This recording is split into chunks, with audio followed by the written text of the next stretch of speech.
Hello, world, and welcome back to Real Talk with ReZsaun, where nothing's off limits. I am your host, ReZsaun Lewis. Now, here on Real Talk, everything's debatable. So, on any given week, we could be discussing anything from music to sports to politics. You name it, we discuss it. Now, the music that you're hearing, I always have to remind you guys, is by my good homeboy, Digga Jones, aka Daniel Laurie. Um, this a track called Jazz Lounge. Hopefully, y'all can hear it. I really love this track. It sets the mood that I want to have for my show. So, I like to just get it help me get in the mood where I need to be for the show. So, yeah.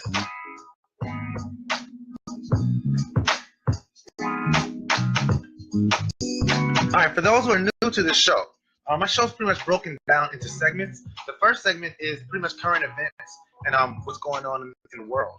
My second segment is usually relationship or family related, followed by my audience question segment. So if you'd like to call in and take part in that, please let me know. First, say, hey, I'm calling in, type it into the link, and then call the number. The number is 843-900-6847. That's 843-900-6847. And lines normally open around 7:30. I'm going to try to not make this a really long show tonight because there's things going on and you got things you probably want to do, so I don't want to take up all your time. But I do appreciate you watching, so thank you so much for watching. Thank you so much for watching. All right. So here we are. Today is March the 4th. March the 4th. We flew through February through Black History Month. Shout out to everybody who got honored and all those things for Black History Month. It's been a great that was a great month for African Americans. But I want to start by saying let's not stop the Black History talk because February is over. We can continue it. We can still learn about it. We can still continue to have, all Black 365. Black 365. That should be we should be working with because Black history is American history. Black history is world history. It's not segmented. Just because they give us 1 month doesn't mean that's the only time we need to talk about it. I'm going to go ahead and get started with our what do you say moment. What do you say? What do you say? And our what do you say moment of the week is going to go to our commander-in-chief. Once again, shocker, right? Donald J. Trump, our president, has decided that he actually just tweeted this week about, no, he actually didn't tweet. He was speaking at Mar-a-Lago, speaking about President Xi. I believe that's how you pronounce it. President Xi of China. Now, President Xi of China just pretty much commandeered the political process and decided that they no longer needed to select new officials to run their country, and he could just do it for the rest of his life. So he pretty much named himself president for life. Our president, being the great president that he is, decided he actually tweeted out, said, maybe great job, and maybe we'll give that a shot. Literally, maybe we'll give that a shot. Let me give you guys the link to that because you need to see that for yourself. Again, when I talk, I try not to speak from a place of opinion. I try to speak from a place of actual knowledge, and I always try to share out the links that I find. So he said, maybe we'll give that a shot, making them president for life. Now, that's a troublesome comment, right? For a person who works under a constitution, who's shown blatant disrespect and disregard for the Constitution up until this point, even to the point of like speaking against something as simple as due process, freedom of the press, things of that nature. And now he's saying that maybe we should give president for life a shot. Nah, Prez, we don't want to give that a shot. That's not something we're interested in at all, to be honest with you. To think that you think it's a good idea is probably also not awesome to know. But at least you said it out loud. But I'm pretty sure that somebody who's a big Trump enthusiast will find something great about that comment as well, which I don't personally, but hey, it is what it is. Again, if that's something that you have a question about, something you have a comment about, something you want to say about, make sure that you call in when it's time. That number is 843-900-6847. That's 843-900-6847. And I'll tell you when I'm opening up the line. So if you have some comments or anything like that, please make sure you put them in the comment section or inside, or make sure you call in during the open call segment so that we can get your ideas. But I definitely think that's not a great idea, that we give that a shot. As much as I love President Obama, and I love President Obama, I would not want him to be president for life. I just there's just too many there's too much corruption in this world for us to give anybody that much power over us for that much time. And I haven't seen it work in a country where having a king or a queen or a president for life or anything has been beneficial to that place. So I definitely don't want to attempt it here. How you doing, everybody who's in? Thank you so much for watching. I see Octavia. What's up, Isaac? Juanita, how you doing? Miss Rita. Krisha and Mom is always in the building. Shout out to my mom. I love my mom. My mom's dope. Also going on tonight, just making a little transition, is the Oscars. The Oscars are going on tonight. Now, I have a weird relationship with the Oscars, mostly because of the fact that the people that I want to win the Oscars, the movie that I think should win Oscars, never actually ends up winning Oscars. It always ends up being either a movie that I haven't seen, or a movie I never want to see, to be honest with you. That's really problematic, is that the people who vote for these awards, rather be the Oscars and sometimes even the Grammys, or the Oscars, the Grammys, the American Music Awards, like whatever, the Actors Guild Awards, the SAG Awards, the Golden Globes, they often award television shows that do not appeal to me at all, or movies that don't appeal to me at all. So my question a lot of times is, I mean, should we go back to the time where I remember when I was little, they would have, we had the NAACP awards that would come on TV. Then there was the Blockbuster awards that came on TV. There was, of course, the BET awards that came on TV.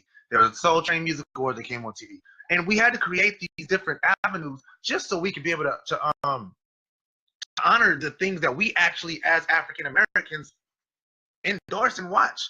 It's really hard to watch these shows and get excited about these shows, knowing that the people that you are interested in, the stars that you watch, normally will not be recognized.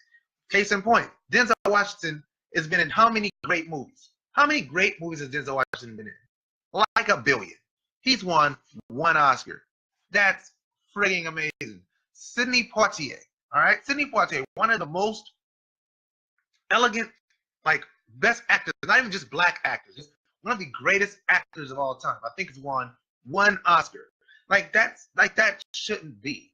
That shouldn't be, you know? That shouldn't be. So they had to create these different award shows for people to be in, just so we could recognize African American movies. Like I don't know how many African American directors have won Oscars, but it hasn't been a bunch. So with that being said, I wanted to go into who are the awardees for the main awardees nominees this year for Oscars. So just looking at the list, which I just posted. What's up, Jimmy? How you doing? So movie of the year, best picture. All right, you know that's the big award for the Oscars, best picture. They have Call Me by Your Name. I haven't seen that. Have you? I don't know. Darkest Hours, starring Gary Oldman. Now, I wanted to see Darkest Hours because that was about Winston Churchill. I'm a history nut. If anybody knows me, like I would literally watch documentaries all day long if I had opportunity. So I wanted to check that out. But I haven't heard a whole lot about it. But I wanted to see it. That's up for Best Picture. Dunkirk is up for Best Picture. Get Out. I'll come back to Get Out. Up for Best Picture. Lady Bird, about Lyndon B. Johnson's wife, is up for an Oscar. Phantom Thread. I've never even heard of that movie. Is up for an Oscar. Meryl Streep and Tom Hanks was in The Post, and that's up for an Oscar. Now, if you know anything about Tom Hanks and Meryl Streep, you know that movie has a very good chance of winning because it has Meryl Streep and Tom Hanks.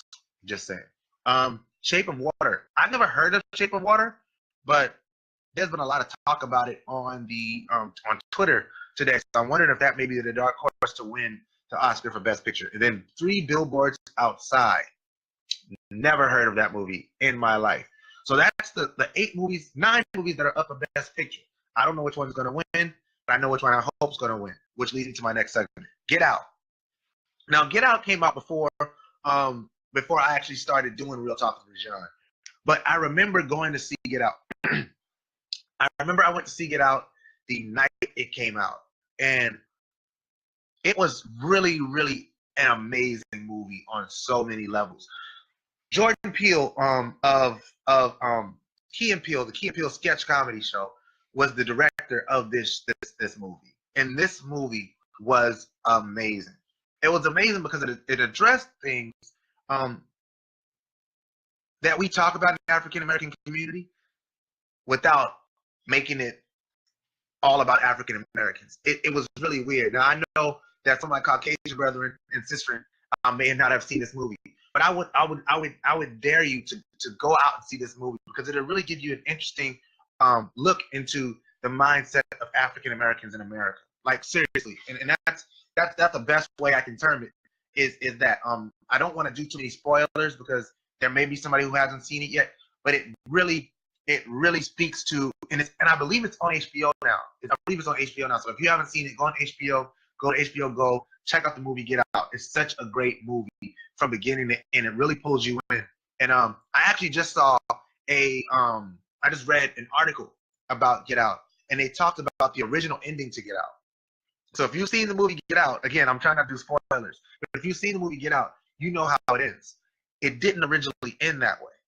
It didn't originally end that way. And the reason it didn't end that, the reason they changed it is because they were like, even though the original ending they were going to go with was more realistic to what could happen, what most likely would happen in this world that we live in, sadly enough, they didn't want to give it that dark of an ending. So they gave it the happier ending for those who have seen it. And I really try not to do spoilers. So I hope that's not, making anybody not want to continue watching the show, because I'm not going to do spoilers as far as that goes. But I will be getting into Black Panther. It's been, 3 weeks now since Black Panther came out? So trust me, I will be talking about that now.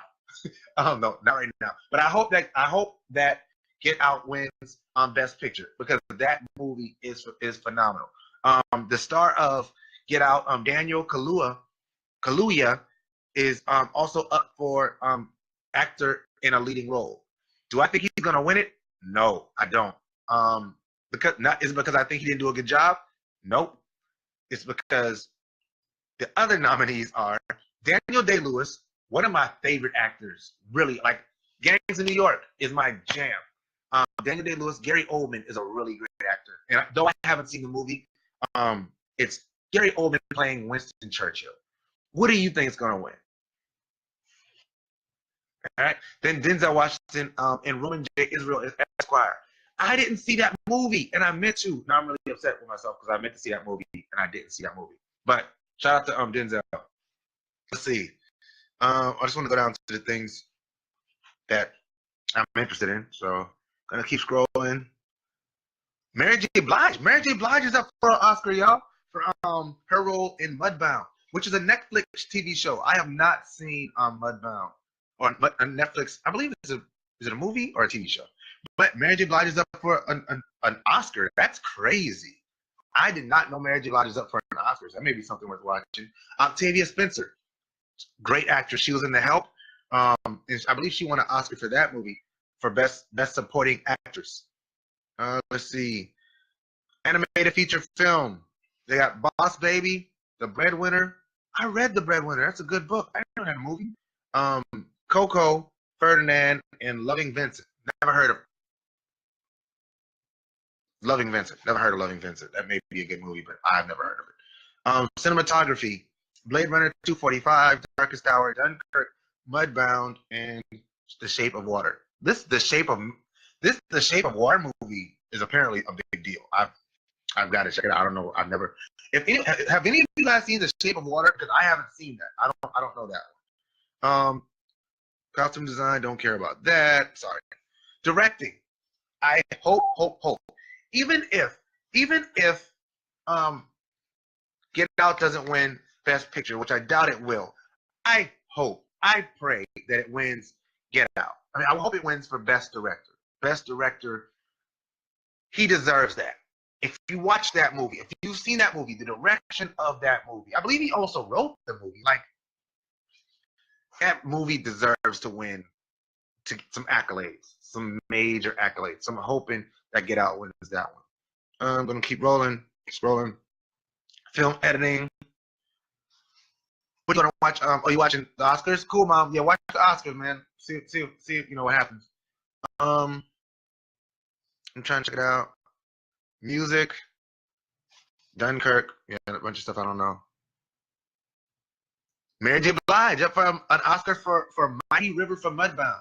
Now, those who know me know I'm not a big fan of Mary J. Blige, but tonight I am pulling for Mary J. Blige. I really, really am.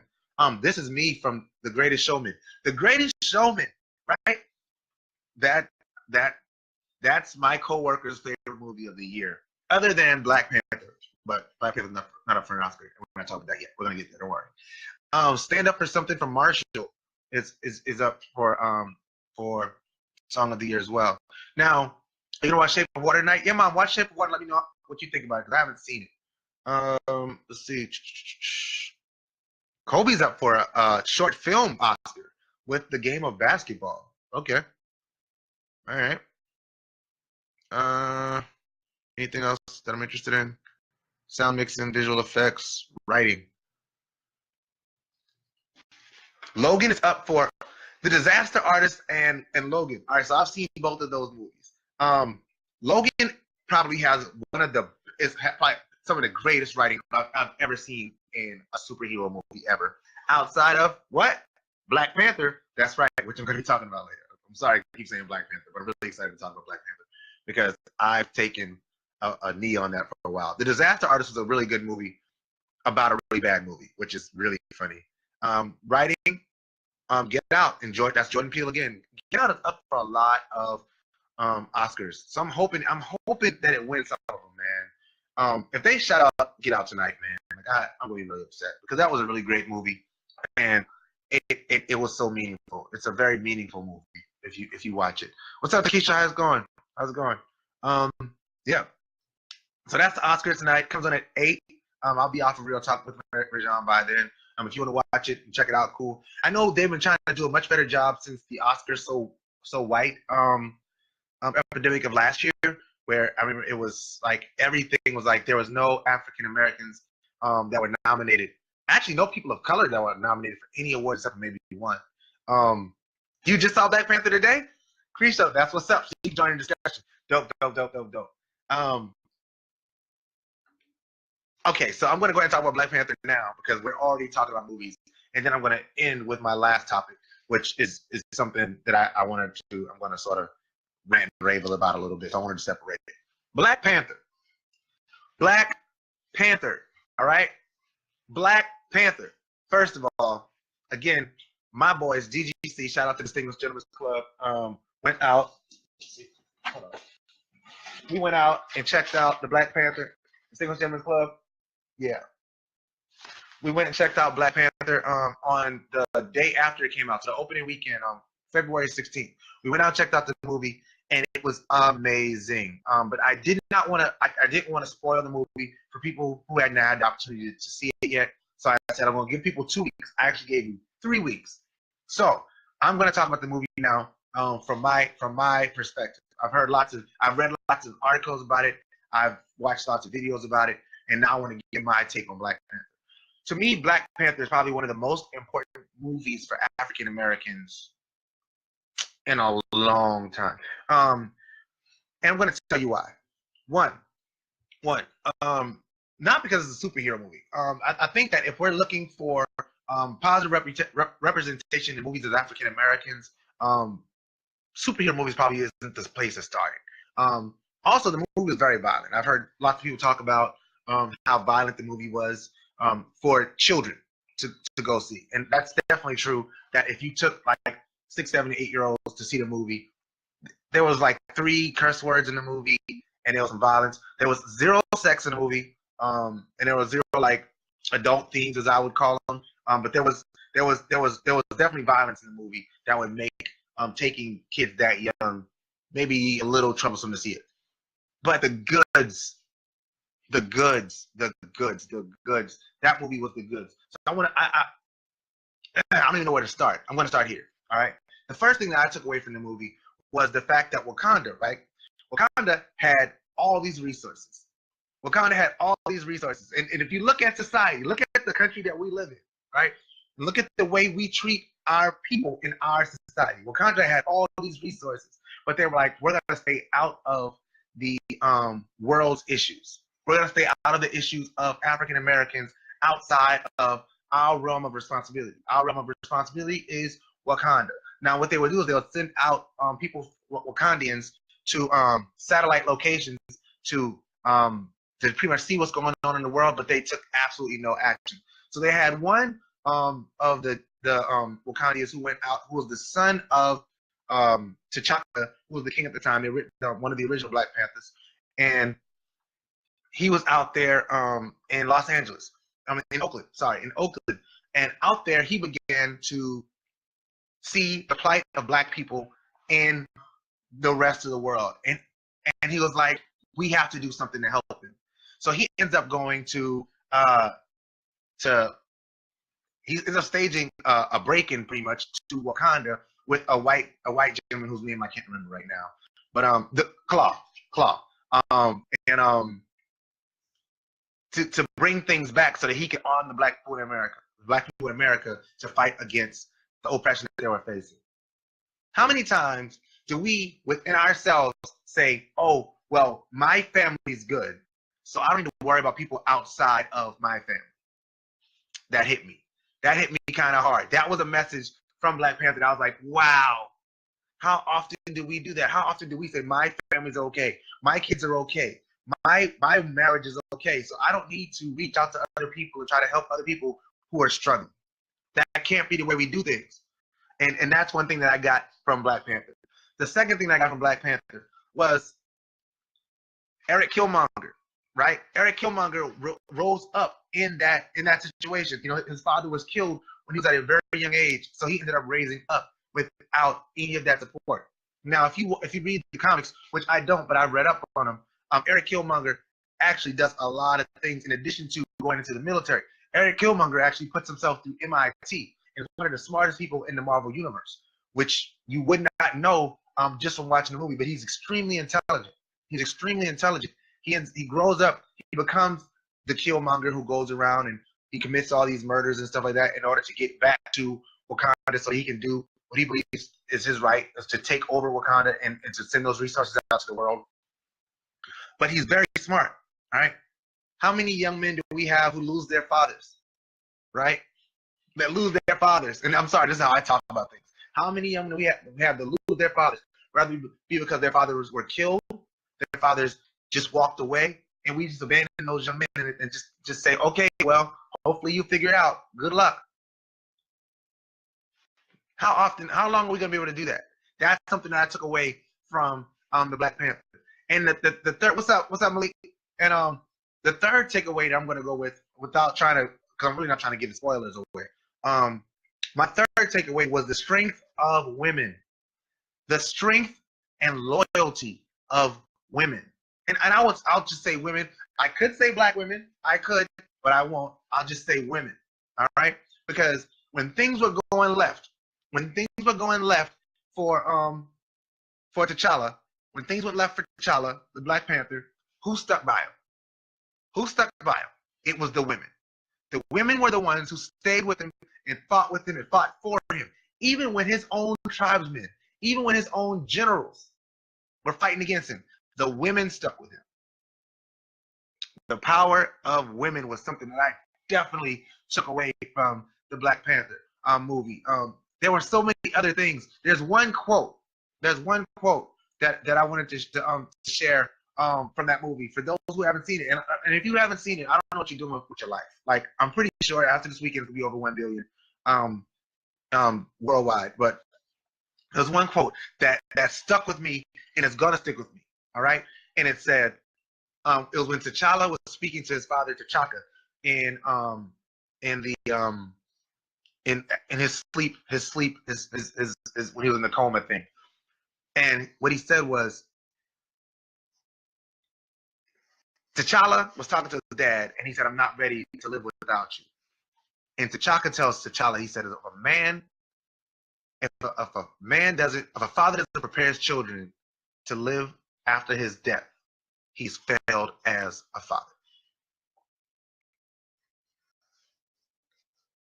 If a man doesn't prepare his children to live after his death, he has failed as a father. I've only seen the movie one time. But I remember that quote. It stuck with me. It stuck with me because of the fact that we as men, right? We as men have to take up that mantle of preparing our children for the day that we're not here anymore. I was having a discussion with my daughters and my son on my daughter's 16th birthday, and I sort of got choked up because because of the fact that I was thinking about one day I won't be here, and I'm praying that the things that I'm instilling in them right now will be the things that will carry them through their darkest times when I'm not here anymore. You know, when they can't call me on the phone, that hopefully I give them enough, that I give them enough goodness, enough positivity, enough wisdom, enough just enough to go on when I'm no longer here. When they can't reach out and call daddy anymore, when they can't Facebook me anymore, when they can't text me anymore, when they can't come by the house and sit with me anymore. I pray that I give them enough that they will be able to carry on. Like that's gotta be it. Like that's gotta be it. I have to give them that. If I don't give them anything else. And we sort of like at the table we sort of had a little cry together, which was weird because I didn't see it going there. But that's what I want. And when I saw the movie, that was what I thought about. That's absolutely what I thought about, was the fact that like we all have to do that. We cannot expect other people to prepare our children. We have to prepare our own children. And we also need to reach out to the children in the community, which is something I always speak about. It's something I always speak about because I believe in mentorship. I believe in inspiring the next. I believe in the great things that we can do as a community and as a society if we just make it our priority. Our children must become our priority. So the thing that I love seeing with Black Panther was the outpouring of people going to see that movie and taking children to see that movie, because I believe that that was important for the children to see. Do I think you should talk about the violent themes that are in the movie so that the kids understand that that's not necessarily should be the key takeaway, is that he can kill people or that kind of thing? But the themes surrounding the African American community, all powerful. The themes pertaining to the women and their loyalty, all powerful.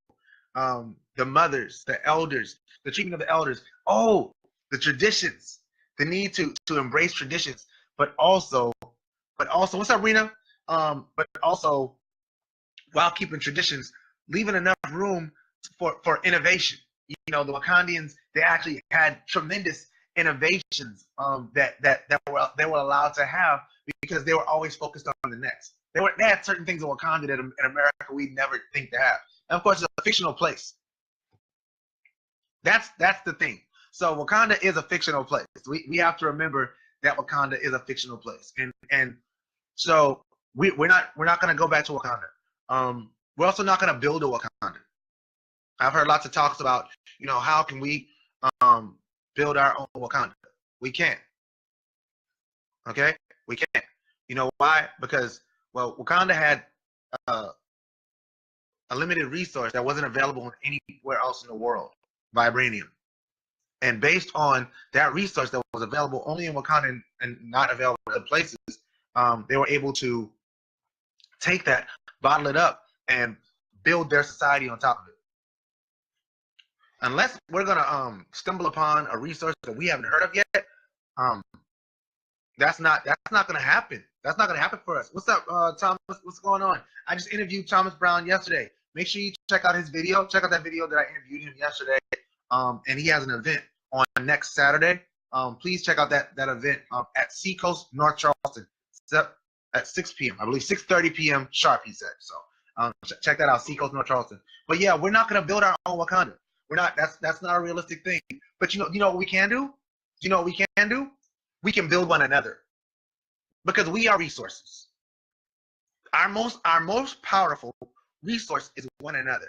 And until we as a society, and I always have to say when I'm watching the show, yes, thank you, Malik. That's it, right? I always say when I watch the show, I'm not just talking. When I'm talking about we as a people, I'm talking about African Americans, but I'm also talking about the larger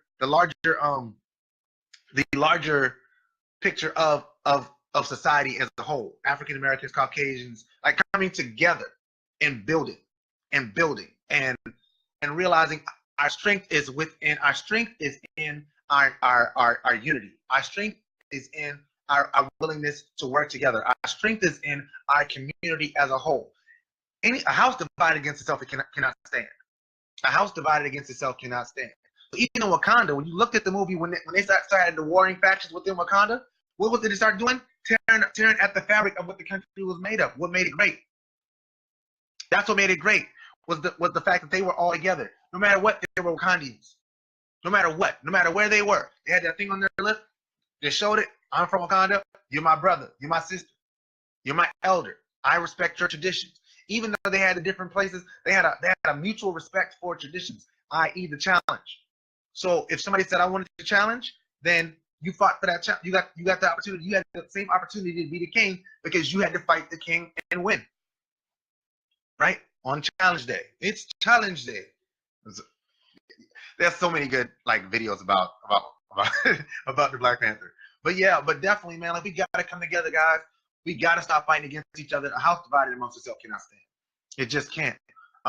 So I love Black Panther. I'm gonna go see it again with my mentee this week. I'm excited to go see it again. And hopefully I'll get some new revelations about it as well this week. I hope that didn't spoil it for anybody who hadn't seen it. If you haven't seen it yet, get your life together and go see the movie. All right? And not on the Fire Stick, not on the black box, not on the Cody. Go to the theater, sit in the theater and watch the movie. It's a really good movie to go sit and watch. All right? My last thing I wanted to talk about, so I'm not going to do an open calling statement. Maybe I'll do one at the end. If you're interested in calling in, let me know so I'll actually open the lines for you. But unless I know that people are interested in calling in, I'm not going to open the lines today. Because I don't want to I don't want to be waiting and see who's building the house. Good question. We can build a house together. Why can't we? Right? Why can't we as a society, why can't we as a people say, you know what? We're going to build this house. And this house that we're going to build is going to mutually benefit everybody involved. The problem is that we want to shut people out. We want to build our own house. And then you end up realizing that the house that you built is made of straw. Right? Made of straw. Made of sand. It's not made of things that stand the test of time. And that's what you have to build your house on. Build your house with brick. We've seen we've read the story of Big Bad Wolf and the Three Little Pigs enough times to know that if you build your house with straw, it's not gonna stand. Big Bad Wolf comes around and blows it down as easy as they want to. But I want to go into my last topic. And I wanted to share it out before I did. So I'm about to talk about something that's been really big in the news recently, which is after the Parkland shootings, a lot of people talking about arming teachers. There's been a lot of talk about arming teachers. So I wanted to talk about this to close the show. And again, if you're interested in calling in, please, put in the comment section, hey, I'm interested in calling in, so I can make sure I open the lines up at the end. But if I don't get any that said they're interested in calling in, then I'm just gonna close it out doing that. But I want to end with this whole subject about arming teachers, giving teachers guns. Yeah, I know you're here for this one, man. There's been a lot of discussion since the Parkland shooting, mass murder, another mass murder in the United States of America. And I'm pretty sure we lead the league in school shootings, by the way. I'm pretty sure we lead the league in school shootings. I'm just saying. But after the Parkland shooting, Parkland massacre, we had our president, commander-in-chief, come out and talk about the need to give teachers guns to protect the classrooms. Now, before I talk about this, I want to explain a few things.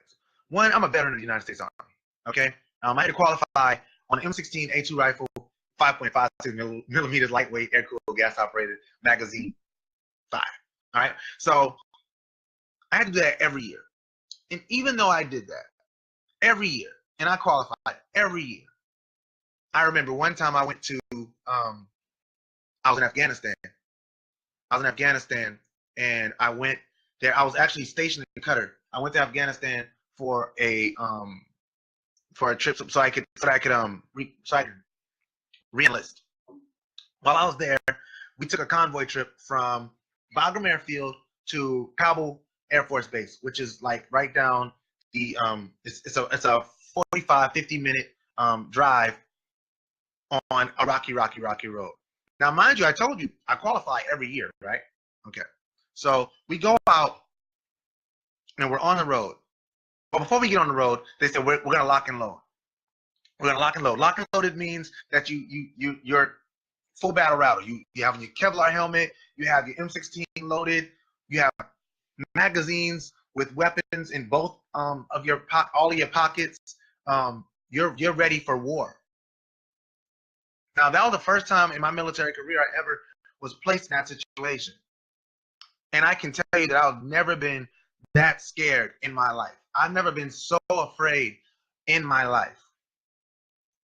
And I remember while we were driving, we came across, now mind you, in Afghanistan, like the roads were pretty much destroyed for the most part. So they weren't the best roads in the world. So they'd be swerving and there'd be like big potholes and you'd be doing this whole thing like while you're riding. And we're literally at the ready the entire ride. Weapon on safety, of course, but the instructions were if you see somebody and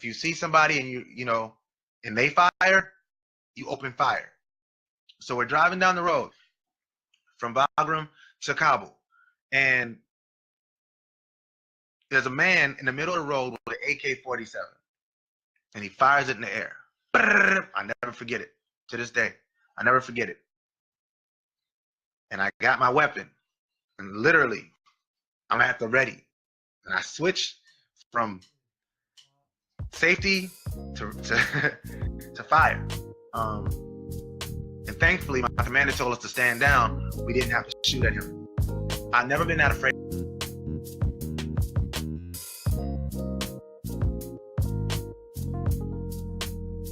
Sharpshooter. So I was a pretty decent shooter. But if I would have had to shoot this thing, knowing that my life was in danger, I'm pretty sure I would have hit that thing. Now let's fast forward to the classroom. The amount of training that it would take to get teachers ready to protect children in the case of a one.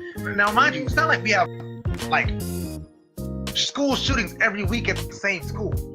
This is a once in a lifetime. If it happens to you as a teacher, it's gonna happen to you that one time ever. It's not gonna happen like this week, and the next week, and then the next week, and the next week. It's not a thing that you can so at some point, even if you train them every week and every year, they would still not be prepared for the situation when it came. They wouldn't be prepared. So that once in a lifetime chance that they were preparing all this time for, they would not be ready. Not only would they not be ready, but they have a gun. So let's just not just like they have a gun in a classroom with children. So that's the first thing. I don't think that there's any way that teachers would be ready to defend students in case of a school shooting. I don't think that teachers would have the temperament to fire on active shooters in a school. I don't believe that. But thirdly, let's think about all the things that could go bad. One, we still have an issue with teachers that won't stop sleeping.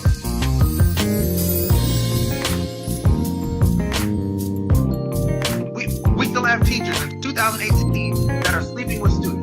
Every single day, there's some story that comes out about teachers sleeping with students. So we're gonna give people, and I'm including myself, right, as a teacher, people who have, for some reason, not had the ability to not sleep with students, and we're going to give them weapons to carry around in the classroom. There are some teachers who can't deal with the stress of teaching. They can't deal with the stress of teaching. And we're going to give them weapons? Huh? No. How about another thing that could happen? Gets his hand on the teacher's weapon and starts shooting other students, shooting other teachers. Teacher shoots another teacher. I just don't see anything good coming out of giving teachers guns. Like, at all. There's nothing good that can possibly come out of giving teachers guns. And you can say, say, oh, well, if somebody knew that the teachers had guns, they wouldn't come into the school. Maybe. Or maybe they still would. But guess who that would benefit? Guess who that would benefit? That would benefit the people who are now giving death threats to the Parkland school survivors. The NRA. And yes, it's time for me to call the NRA the task. And maybe not the entire NRA, but the people in the NRA who decided to take it upon themselves to send death threats to the children who survived the Parkland shooting and decided to speak out against assault rifles and speak out about gun control. Oh, Mom, yes. Teachers feeling threatened by the student and shooting. Oh, we already can't stop police officers from shooting little black kids because they feel threatened by them. So now we're gonna come on, y'all. We gotta be smarter than that. We have to be smarter than that. We gotta know that that's not the way. But those people from the NRA who are now sending death threats to those kids from Parkland, that's not the way to draw to draw advocates to your cause. Giving people more guns, more guns is not the answer. More guns is not the answer. I've said it several times. I don't want to take anybody's guns out of their hands. I'm getting a napkin, starting to sweat. I don't want to take anybody's guns out of their hands. That's not what I'm here for. But assault rifles should not be sold. You don't need assault rifles to hunt. You don't. There's nothing that you can do with an assault rifle that you couldn't do with a handgun, a simple handgun. That's a regular gun. Handguns are fine. We don't need automatic weapons. We don't need assault rifles. We don't need semi-automatic weapons. We can do this boom, boom, boom, right? It makes no sense. It makes no sense. It can also lead to more guns into the schools from the children war. Yeah, it's not good. We can't. This can't be what we're doing, guys. This cannot be what we're doing. So do I think that arming teachers is a good idea? No. Now, what do I think a great solution to this issue is? I think we should hire more armed security at schools. I believe we should have more armed security at schools. I believe that all schools should have metal detectors. Every single one should have metal detectors. And when you go to visit a school, you should have to go through a metal detector. And you have to go through armed security to get into a school. If it makes you feel like you're in a prison, I don't care. Because I'd rather be safe as a teacher, and I feel much safer with people who are armed security who actually do security for a living, as opposed to teachers. Teachers are already responsible for too much. Armed security, metal detectors at all schools. Now, why do I say all schools? Because I don't want them to just pick and choose and say, oh, well, this is a bad school, they need a metal detector. This is a good school, they don't need a metal detector. If you look at the schools that had school shootings, I'm pretty sure none of them will be ones that you would call bad schools. Right? I went to North Charleston High School. North Charleston High School is probably considered to be one of the worst schools in the area. North Charleston High School has 0 mass shootings at their school. Stall High School, none. Garrett, none. West Ashley, none. I don't think we got any in Charleston. But these places that you're looking at, look at the school ratings for those schools. I'm just saying that the places that you'd want to put metal detectors, if you're talking about good schools versus bad schools, they're not having mass shootings. So all schools should have metal detectors out front that you, as a visitor, should have to go through. And even students, maybe, should have to go through. Will it make it longer for you to get into the school? I don't care, because I want my students to be safe. I want my children to be safe when they go to school. So, yeah, that's my take on it. Let's hire more security guards. Let's hire that we can create. You want to create jobs? That's a great way to create jobs. Armed security at schools. How many jobs will create there? That's a lot of jobs. Let's create jobs right there. Let's make America great again by making our schools safe, by creating jobs through school security. Metal detectors at school. I don't care what it costs. Whatever it costs, it'll be worth it. Knowing that our children go to school safe. Safe from everybody, including their teachers. And I'm a teacher, so I can say that. All right. Nobody said they wanted to call in, so I guess I'm going to end there. tonight's show was I really enjoyed tonight's show. I really enjoyed tonight's show. I enjoyed talking to you guys. I hope you guys enjoyed the show tonight. Let me put my script up. Sorry. Yeah. Hopefully y'all can hear the music. So thank you so much for watching this week. I'm reminded that this show is now split into 2 parts. Wednesdays at 7 p.m. I interview my local celebrities, and on Sundays wow, I messed that up. I want to start that over. Thank you so much for watching this week. Reminder that the show is now split into 2 parts.